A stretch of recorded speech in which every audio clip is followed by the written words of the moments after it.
pagpalang araw po sa inyo lahat. Ako po si Brian P.C. Mendoza. Ito po ang aking daily devotion ngayong araw, October 19, 2024. Ngayong araw po ay tutuloy po natin ang ating series about sa 7 Secrets to a Joyful Life. Specifically, ang magiging topic po natin for today is about positivity, cultivate a healthy mind. So ngayon, tatapaan po natin ang isa sa ating mga specific topic sa series natin, which is the 7 Secrets to a Joyful Life, no? Yung 7 sikreto tungo sa ligayang buhay. Kaya naman po simulan na po natin. Ang ating talata po ay manggagaling sa Philippians chapter 4 verse 8. Sabi po rito, finally, brothers and sisters, whatever is true, whatever is noble, whatever is right, whatever is pure, whatever is lovely, whatever is admirable, if anything is excellent or praiseworthy, think about such things.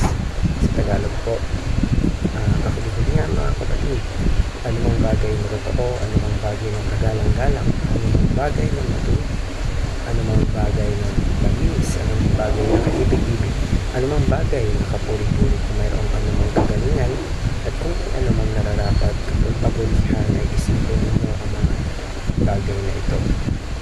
Yan po, aking ibabahagi ang mga katuruan na aking narutunan tungkol dito sa talata natin. No? Una po, a healthy mind rejoices at all times.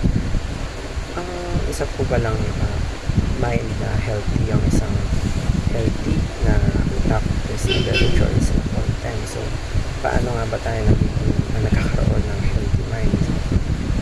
Ito po ay matatagpuan, ito po ay ating makakamtan kapag tayo ay nasa Panginoon, kapag tayo ay nasa Diyos. That's why kapag we have a healthy mind, we are always rejoicing at all times. Kasi alam natin na safe tayo, alam natin na nasa tama tayo, nasa tamang path, alam natin na tayo ay nasa Panginoon sa Kristo. That's why teaching a healthy mind experiences God's peace. Yung mga tao pong merong healthy mind ay experience po yung God's peace. Kasi po, once na ikaw ay may healthy mind, ikaw ay nasa Panginoon sa Kristo.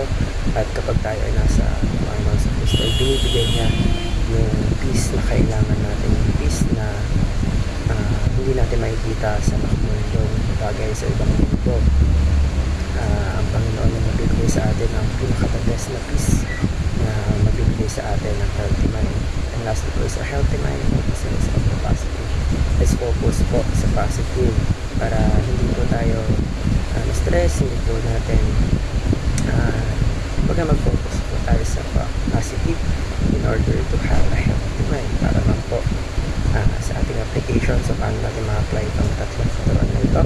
Wala po, rejoice and give thanks at all times. So kanina po sabi ko, kapag meron po tayong healthy mind, we're always rejoicing. That's why ma-apply po natin ito. If we rejoice, dapat huwag po natin kalimutan ng pasalamat sa mga bagay na ibinibigay, pinagkakaloob sa ating Diyos. Also seek God's peace and surrender all worries. Ang pinakasikreto sa pagkakaroon ng healthy mind is to seek God's peace. Ipagpasa Diyos mo lahat, surrender mo lahat ng alalahanin mo, mga problema mo, at sure ako, ang Diyos ang bahala sa atin, hindi tayo pabayaan ng Diyos. And lastly po is to not feed your mind with negativity. Huwag mong hayaan na kainin yung utak mo, kainin ka ng negativity. Let's always focus on the positive, iwanan mo ang negative.